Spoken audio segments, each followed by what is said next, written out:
오늘 우리 함께 살펴볼 하나님의 말씀은 마태복음 1장 18절에서 25절입니다. 마태복음 1장 18절에서 25절 우리 한 절씩 교독하겠습니다. 예수 그리스도의 나심은 이러하니라. 그의 어머니 마리아가 요셉과 약혼하고 동거하기 전에 성령으로 잉태된 것이 나타났더니 그의 남편 요셉은 의로운 사람이라. 그를 드러내지 아니하고 가만히 끊고자 하여 이 일을 생각할 때에 주의 사자가 현몽하여 이르되 다윗의 자손 요셉아 내 아내 마리아 데려오기를 무서워하지 말라. 그에게 잉태된 자는 성령으로 된 것이라. 아들을 낳으리니 이름을 예수라 하라. 이는 그가 자기 백성을 그들의 죄에서 구원할 자이심이라 하니라. 이 모든 일이 된 것은 주께서 선지자로 하신 말씀을 이루려 하심이니 이르시되 처녀가 잉태하여 아들을 낳을 것이요 그의 이름은 임마누엘이라 하리라 하셨으니 이를 번역한즉 하나님이 우리와 함께 계시다 함이라. 요셉이 잠에서 깨어 일어나 주의 사자의 분부대로 행하여 그의 아내를 데려왔으나 아들을 낳기까지 동침하지 아니하더니 낳음에 이름을 예수라 하니라. 아멘. 오늘도 이렇게 하나님의 말씀을 함께 살펴볼 수 있게 되어서 감사합니다. 자, 우리는 지금 사도신경을 생각해 보고 있지요. 사도신경은 삼위 하나님의 구조로 되어 있다고 했습니다. 그래서 성부 하나님에 대한 내용이 있고 성자 하나님에 대한 내용이 있고 성령 하나님에 대한 내용이 있다 했지요. 자, 사도신경 중에서 성부 하나님에 대한 내용은 뭐라 했습니까? 전능하사 천지를 만드신 하나님 아버지를 내가 믿습니다. 이게 이제 성부 하나님에 대한 내용이에요. 성경은 내용이 참 많은데 이 성경의 내용 가운데 핵심이 되는 부분들을 이렇게 딱 요약을 해준 겁니다. 자, 그 다음에 성자 하나님에 대한 내용이 시작되지요. 뭡니까? 그 외아들 우리 주 예수 그리스도를 내가 믿습니다. 요걸 이제 지난번에 살펴봤던 것이에요. 자, 성자 하나님께서 사람으로 오셨습니다. 그 사람의 이름이 뭐라고요? 예수죠, 예수. 예수의 뜻은 뭐라 그랬습니까? 구원자라 그랬죠. 자, 그 예수님이 그리스도이시고 하나님의 아들이시고 주님이신 걸 믿습니다. 라고 하는 거예요. 그리고 이제 오늘부터는 그 예수님이 하신 일들을 생각해 보는 겁니다. 자, 우리가 예수님을 믿습니다. 라고 할 때는 요즘에 그 예수를 믿는다고 하는 사람들 중에서 그 믿음의 내용을 살펴보면은 희한한 내용들이 많아요. 그러니까 자, 당신은 예수님을 믿습니다. 저는 믿습니다. 라고 하면은 한 번 더 질문을 해야 돼요. 예수님 믿는 사람이군요. 이렇게 넘어가면 안 되고 한 번 더 질문을 해야 돼. 어떤 질문? 어떤 예수님을 믿습니까? 라고 물어봐야 돼요. 안 물어보면은 이상한 예수를 믿을 수도 있어요. 다른 예수를 믿을 수도 있어요. 한 번 더 물어봐야 돼. 어떤 예수님을 믿습니다. 이렇게 믿습니까? 이렇게 물어봐야 돼요. 자, 우리는 예수를 믿는다고 할 때는 예수님의 존재를 믿는 거예요. 그분이 무슨 말씀을 하시고 무슨 일을 하신 것 전에 그분 되심을 먼저 믿는 거예요. 그 다음에는 예수님이 하신 일들이 뭔지를 믿는 거예요. 자, 오늘부터는 예수님이 하신 일들을 생각해 보는데 첫 번째로 예수님의 탄생에 대해 생각을 해보는 겁니다. 이 세상에 수많은 사람들이 태어났잖아요. 근데 예수님처럼 태어난 인간이 없어요. 예수님 빼고 이 세상에 태어나는 모든 인간들은 다 똑같은 방식으로 태어납니다. 한 가지 방식으로 태어나요. 근데 예수님은 그 방식으로 태어난 게 아니라 이 말입니다. 그 얘기를 하는 거예요. 자, 사도신경의 내용 중에는 어떤 부분이 해당됩니까?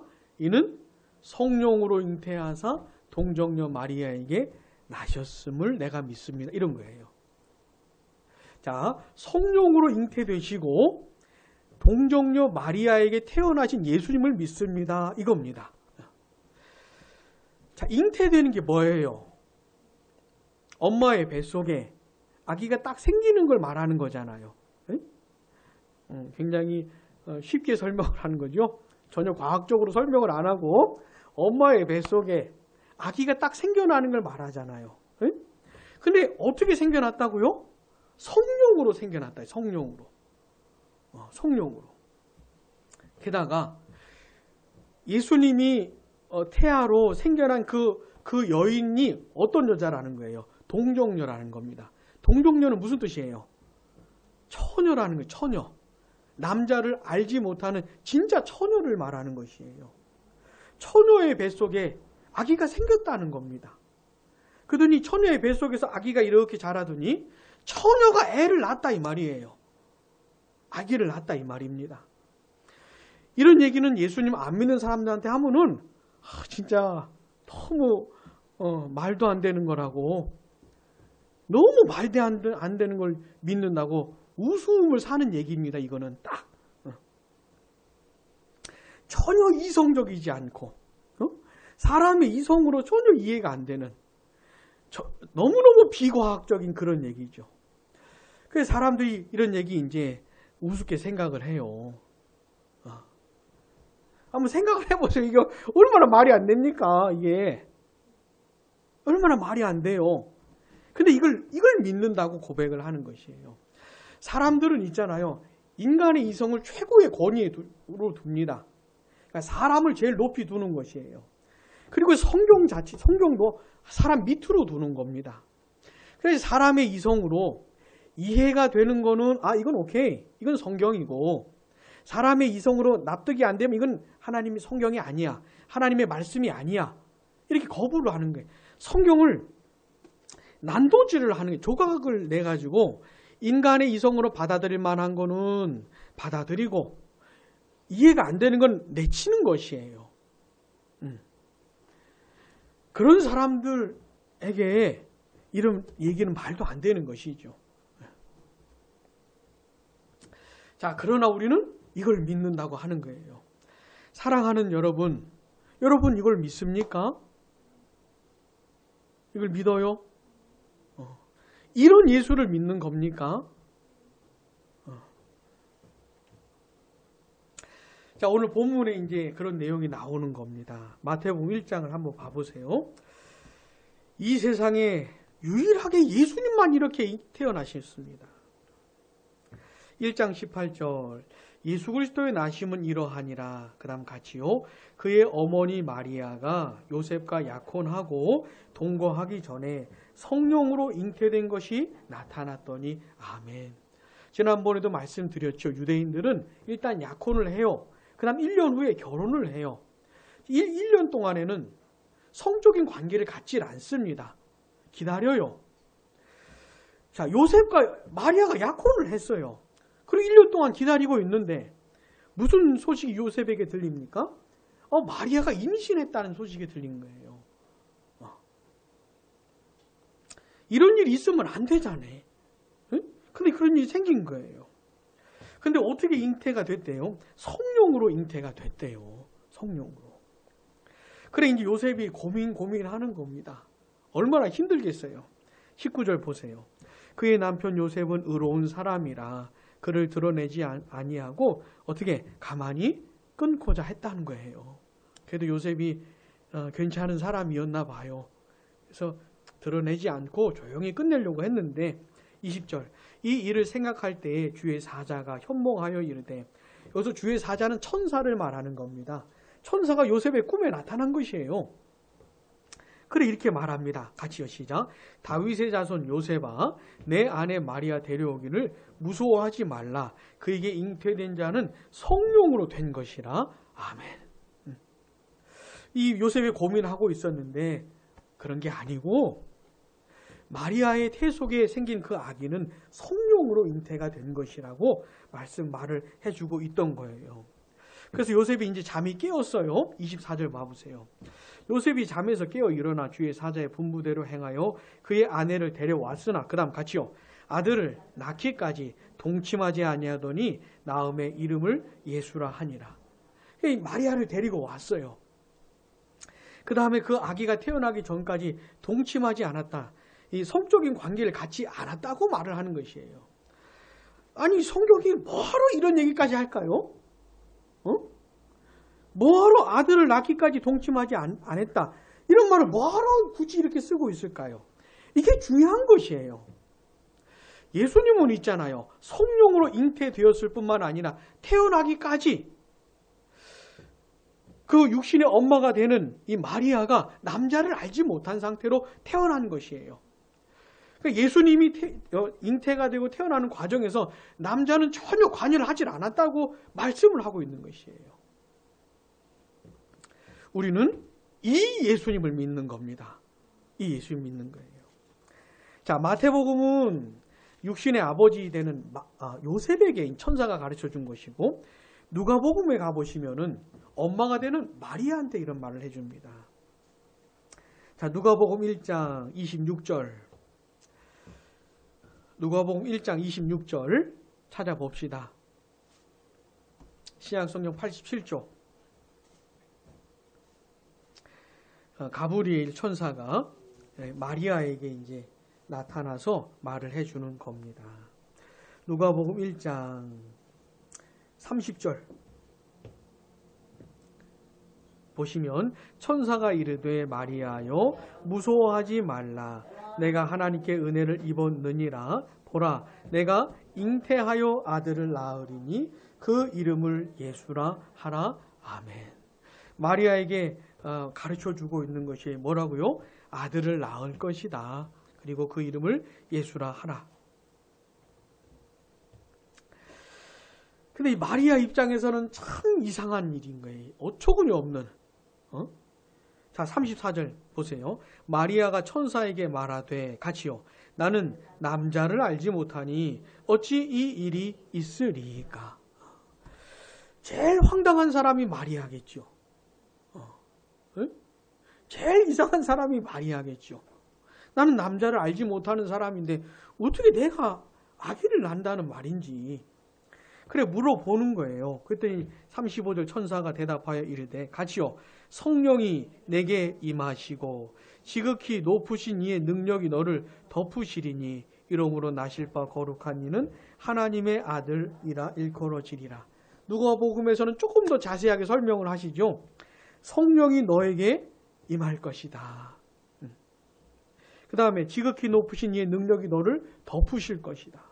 하나님의 전능하신 능력으로 될 것이다. 이런 말이에요. 자, 더 이상은 몰라요. 더 이상은 설명을 할 수가 없어요. 이 신비로운 일을.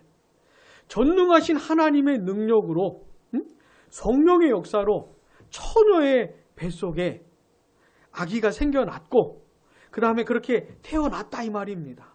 그분의 이름이 뭐예요? 예수예요. 예수.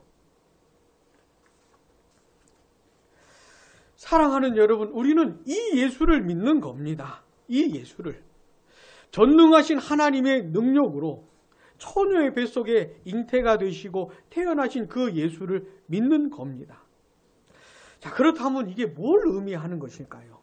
성령으로 잉태되셔서 처녀의 몸에서 태어났다는 게 뭘 의미하는 걸까요? 먼저 성령으로 잉태됐다는 건 예수님이 신성을 가지신 하나님이라 이런 말이에요. 그분이 신성을 가진 그런 뜻이랍니다. 그런 뜻인 거예요. 자, 이 세상의 모든 인간들은 신성이 없어요. 다 남자와 여자를 통해서 태어나기 때문에 다 인성밖에 없어요. 인성밖에. 근데 우리 예수님은 신성을 갖고 계셔요. 그러니까 하나님이셔요. 그분이. 하나님이시라 이 말입니다. 그 다음에 자, 하나님의 능력으로 잉태가 된 후에 처녀의 뱃속에서 우리처럼 똑같이 아기가 이렇게 자란 거예요. 예수님도. 우리처럼 똑같이 이렇게 자라다가 그 다음 태어난 겁니다. 이게 무슨 말이냐면 예수님이 인성을 가진 사람이란 얘기예요. 예수님의 탄생의 비밀입니다. 예수님은 어떤 분이란 말이에요? 신성과 인성을 가진 분이라 이 말입니다. 그래서 성령으로 잉태되신 것이고 그래서 처녀에게서 태어나신 것이에요. 신성과 인성을 가지신. 예수님은 어떤 분이에요? 신성을 가지신 완전한 하나님이시고 또 인성을 가지신 완전한 사람인 거예요. 이게 이런 의미입니다. 근데 여러분, 이 세상에 태어났던 모든 사람들 중에서 이렇게 태어난 인간은 예수님밖에 없어요. 이렇게 태어난 사람은 예수님밖에 없어요. 그 어느 역사책을 살펴봐도 이렇게 태어난 인간이 없어요. 유일하게 예수님밖에 없어요.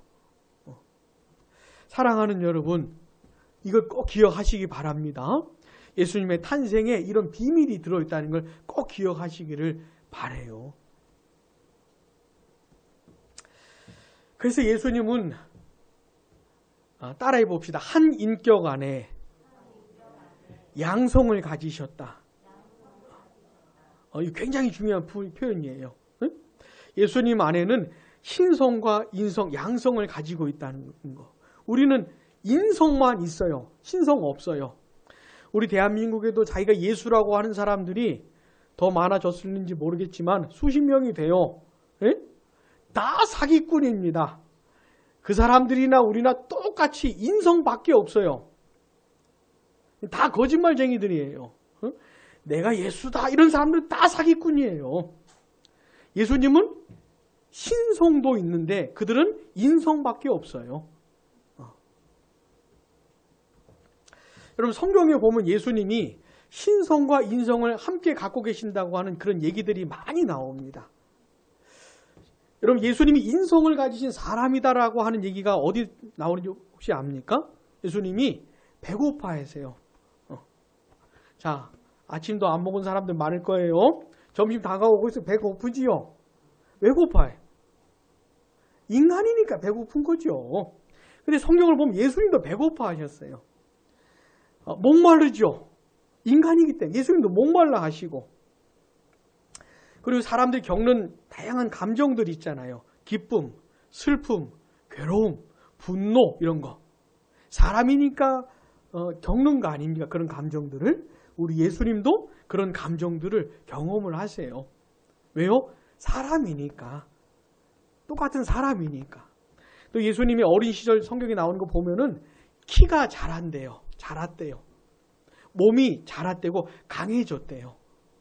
왜요? 사람이니까. 또 성경에는 예수님이 하나님이라는 얘기도 많이 나와요. 예수님이 하나님을 아버지라고 부르면서 아버지와 나는 하나다 이런 말씀하셨어요. 동등한 분이란 그런 뜻이에요. 또 여러분, 요한복음에 보면 예수님께서 나는 무엇이다 이런 표현들 많이 나오죠. 뭐가 있습니까? 예를 들어서 나는 포도나무다 이런 거. 또 나는 선한 목자다. 또 나는 세상의 빛이다. 뭐 이런 나는 무엇이다라고 하는 내용들이 나와요. 이게 뭐냐면 구약 성경에 나오는 그 스스로 계신 하나님, 모세가 출애굽 그 사명 감당하기 전에 하나님께 물어보잖아요. 하나님의 이름을 뭐라고 해야 되냐고. 그때 하나님께서 나는 스스로 있는 자라고 말씀하셨잖아요. 그 뜻이, 그 내용을 예수님께서 요한복음에서 나는 무엇이다라고 표현하신 것이에요. 예수님, 내가 하나님이야 이런 얘기입니다. 그러니까 도마가 예수님을 향해서 뭐라고 고백했어요? 나의 주, 나의 하나님이라고 고백을 했잖아요. 예수님을 향해서. 성경에는 되게 많아요. 예수님이 완전한 사람이시기도 하고 완전한 하나님이시기도 한 얘기가 굉장히 많아요. 자, 아까도 말씀드렸지만 교회 역사를 보면은 이것 때문에 문제가 많았어요. 에이, 어떻게 하나님이 사람이 되냐? 에? 어떻게 한 인격 안에 신성과 인성을 같이 가질 수 있냐? 어떻게 처녀가 애를 낳을 수 있냐? 이런 것 때문에 문제들이 많았어요. 어떤 사람들은 예수님의 신성만 받아들였어요. 이런 이단들이 있었고, 어떤 사람은 예수님의 인성만 받아들였어요. 이런 이단들이 있었어요. 자, 이런 논쟁들, 이런 다양한 사건들이 있음에도 불구하고 이걸 우리가 포기할 수가 없어요. 이 사실을 성령으로 잉태되셔서 동정녀에게서 태어나셨다는 이 사실을 포기할 수가 없어요. 이거를 어제도 우리가 우리 집사님하고 이렇게 전도를 했는데 한번 생각을 해보세요. 이런 얘기 한번 꺼낸다고 생각을 해보세요. 세상 사람들이 얼마나 비웃겠어요. 이런 얘기 딱 안 하고 우리 예수님 참 좋은 분이에요. 참 선하신 분이고 예수님은 세상 사람들을 위해서 귀한 일들을 하셨어요. 이런 얘기들만 하면 얼마나 좋겠어요. 그 사람들 입장에서. 그 사람들의 이성으로 받아들일 수 있는 내용들만 꺼내주면은 그 사람들이 예수님 믿기에 얼마나 좋겠어요. 얼마나 편하겠어요. 근데 왜 우리는 굳이 예수님을 얘기할 때 그분은 성령으로 잉태되셔서 처녀에게서 태어났습니다. 이런 얘기를 왜 할까요? 이런 얘기를 왜 할까요? 중요하기 때문에 그래요. 이건 포기할 수가 없어요. 아무리 비웃음을 당해도. 이게 왜 그렇게 중요한지 한번 보겠습니다. 디모데전서 2장 5절. 이건 중요한 구절이니까 한번 찾아봅시다. 디모데전서 2장 5절. 신약성경 338조. 2장 5절. 디모데전서 2장 5절. 우리 같이 읽어봅시다. 하나님은 한 분이시요 또 하나님과 사람 사이의 중보자도 한 분이시니 곧 사람이신 그리스도 예수라. 아멘. 여러분, 하나님과 사람 사이의 중보자라는 말이 나오죠. 이 중보자라는 말이 중요해요. 중보자라는 게 무슨 말입니까? 그렇죠. 둘 사이의 관계를 회복시켜주고 둘 사이의 관계를 유지시켜주는 그런 역할을 하는 사람이 중보자예요. 중보자. 자, 하나님과 사람 사이가 원수지간이 돼버렸어요. 하나님과 사람이 원수지간이 돼버렸어요. 하나님이 사람을 처음 지으셨을 때는 그렇지 않았지요. 자, 하나님이 사람을 얼마나 사랑하시는지 또 사람도 하나님을 사랑하게 만드셨어요. 그 사랑이 넘치는 관계를 누리도록 하나님이 사람을 만드셨어요. 근데 이 관계를 누가 망쳤습니까? 사람이 망친 거예요. 왜? 죄를 지음으로. 하나님의 선하심을 짓밟아버리고 하나님의 말씀을 불순종하고 그렇게 죄를 지으면서 이 관계를 깨버렸어요. 사람이. 깨버렸어요.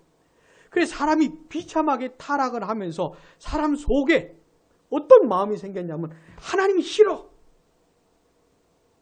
하나님이 싫은 마음이 생겼어요. 하나님께 나아가기가 싫어요. 하나님을 의지하기가 싫어. 하나님을 찬송하고 예배하기가 싫은 마음이 생겨났어요. 하나님의 뜻대로 안 살고 내 멋대로 살고 싶은 마음이 생긴 겁니다. 마음이 그렇게 변했어요. 자기중심적인 성향을 가진 마음으로 바뀌었어요. 그리고는 어떻게 삽니까? 내 멋대로 사는 게 내 마음대로. 하고 싶은 대로 사는 것이에요. 여러분, 사람들이 있잖아요. 이 생각으로 가득하거든요. 자기중심적인 성향으로 가득해요. 내 마음대로 살고 싶은 걸 가득해요. 그렇게 살아요. 또 하나님은 그 죄를 싫어하십니다. 하나님은. 그리고 그 죄에 대한 대가를 반드시 치르셔야 돼요. 반드시 심판을 하셔야 돼요. 우리 하나님은 공의로운 분이기 때문에 죄를 모른 척 할 수가 없어요. 어물쩍 가줄 수가 없어요. 죄에 대해서는 반드시 심판을 하셔야 되는 겁니다. 그러니까 하나님께서 죄인하고 원수지간이 된 거예요. 죄인의 마음에도 하나님이 싫고 하나님 뜻대로 살고 싶지 않고 그렇게 살 뿐만 아니라 하나님도 사람을 향해 하나님의 심판을 행하셔야 하는 이런 관계가 돼버렸어요. 그래서 누가 필요한 겁니까? 중보자가 필요한 것이에요.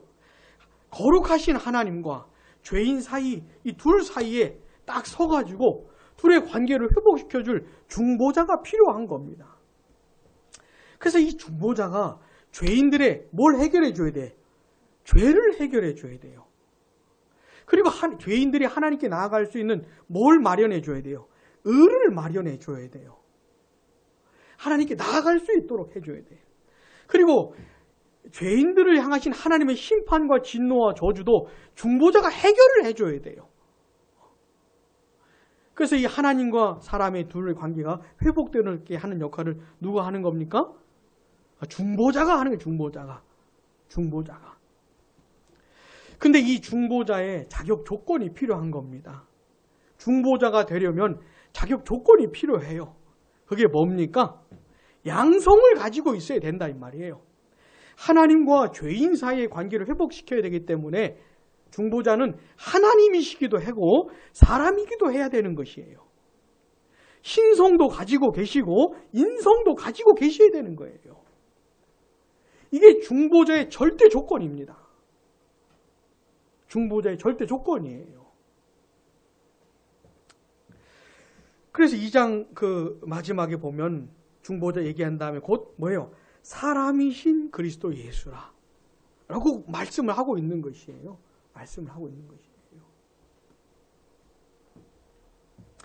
사랑하는 여러분, 우리 예수님은 우리의 중보자가 되기 위해서 신성과 인성을 다 취하신 거예요.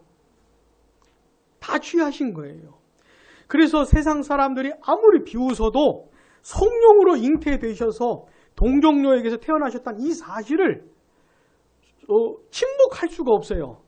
이거 말을 안 할 수가 없어요. 이 말을 해줘야 되는 것이에요. 왜? 예수님만이 우리의 중보자이시기 때문에. 여러분, 이 세상의 역사를 보면 세상을 구원하고 싶은 사람들 많이 있었습니다. 영들이 많았어요. 근데 그들은 세상을 구원할 수가 없어요. 진짜 영웅이 될 수가 없어요. 중보자가 될 수가 없어요. 왜요? 인성밖에 없으니까. 아무리 까불어도 인성밖에 없으니까. 사랑하는 여러분, 우리 예수님이 유일하신 중보자입니다.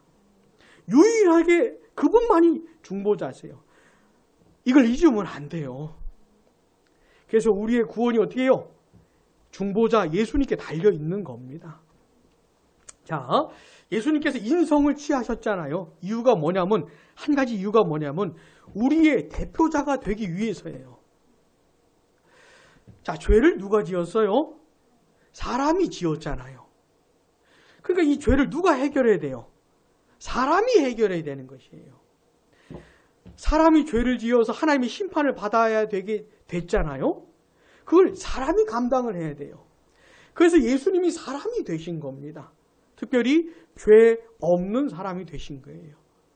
죄로 오염되지 않은 사람이 되신 거예요. 이런 구약 성경에 보시면 많은 제사들이 나오죠. 많은 제물들이 나오죠. 제물의 조건이 뭡니까? 흠이 없어야 돼요. 흠 없는 제물은 안 돼요. 그게 뭐냐면 장차 제물이 되실 우리 예수님을 가리키는 표현입니다. 우리 예수님은 흠 없는 제물이 되셔야 되기 때문에 죄 없는 인간으로 태어나신 거예요. 그리고 죄를 한 번도 지은 적이 없습니다. 예수님은. 자, 이 예수님의 마음이 죄로 오염되지를 않았을 뿐만 아니라 죄를 지은 적이 한 번도 없어요. 완전히 하나님의 뜻대로만 사셨습니다. 예수님은. 이걸 잊으시면 안 돼요. 응? 자, 그러면 예수님은 죄인이에요? 의인이에요? 헷갈립니까? 예수님은 태어날 때도 죄 없는 상태로 우리는 죄 있는 상태로 태어나잖아요. 근데 예수님은 죄 없는 상태로 태어났어요. 예수님의 마음은 완전히 순결해요. 죄의 영향을 받지를 않았어요. 그래 태어나가지고 죽으실 때까지 죄를 한 번도 지은 적이 없어요. 완전히 하나님의 뜻대로 살면서 의를 이루어내셨어요. 무슨 말이냐면 하나님이 예수님을 보실 때 예수님의 삶이 하나님이 인정하실 만했다 이 말입니다. 의를 이루어내셨어요. 그럼 예수님은 의인이에요? 죄인이에요? 죄인 아니 의인이죠? 근데 예수님이 왜 고난당하셨습니까? 왜 십자가에 못 박혀 죽으셨습니까? 의인이시 예수님이? 나 때문인 거죠. 예수님 이 일을 하려고 오셨잖아요. 나 때문에. 나의 대표자가 되셔서 본래는 내가 죽어야 되는데 예수님이 대신 죽으신 거예요. 내가 하나님의 심판과 진노와 저주를 내가 받아야 되는데 그게 죄값이잖아요. 내가 지은. 근데 어떻게 예수님이 대신 받으신 거예요. 죄값을. 자, 예수님이 나의 그런 대표자가 되기 위해서 오셨는데 그러려면 뭐가 필요해요? 인성이 필요한 거예요. 사람이셔야 되는 거예요. 사람인 나의 죄를 해결하려고 오셨기 때문에. 그리고 예수님이 신성을 가지셔야 된 이유가 뭐냐면 우리 같은 죄인들이 죄와 사망과 사탄의 권세 아래에 있잖아요. 이런 죄인들을 구원하실 수 있는 능력이 하나님의 능력이 아니고선 안 되는 거예요. 하나님의 전능하신 능력이 아니면 안 되는 겁니다. 우리 같은 죄인들 구원하실 수가 없어요. 그래서 신성을 가지신 겁니다. 신성과 인성을 어떻게 해요? 같이 갖고 계신 거예요. 그래가지고 사랑하는 여러분, 우리는 이 예수를 믿는 겁니다. 이 예수를 믿는 거예요. 생각해 보세요. 이런 존재가 있습니까? 이 세상에 눈에 보이는 세상이든 눈에 보이지 않는 세상이든 아니면 저 우주든 하늘이든 땅이든 바닷속이든 이런 존재가 있습니까? 없지요. 우리 예수님밖에 없지요. 그래서 예수님만이 유일하시고 독보적인 거예요. 그분만이 우리의 중보자가 되시는 거예요. 사랑하는 여러분, 예수님은 참 많은 비밀을 갖고 계세요. 참 많은 비밀을 갖고 계세요.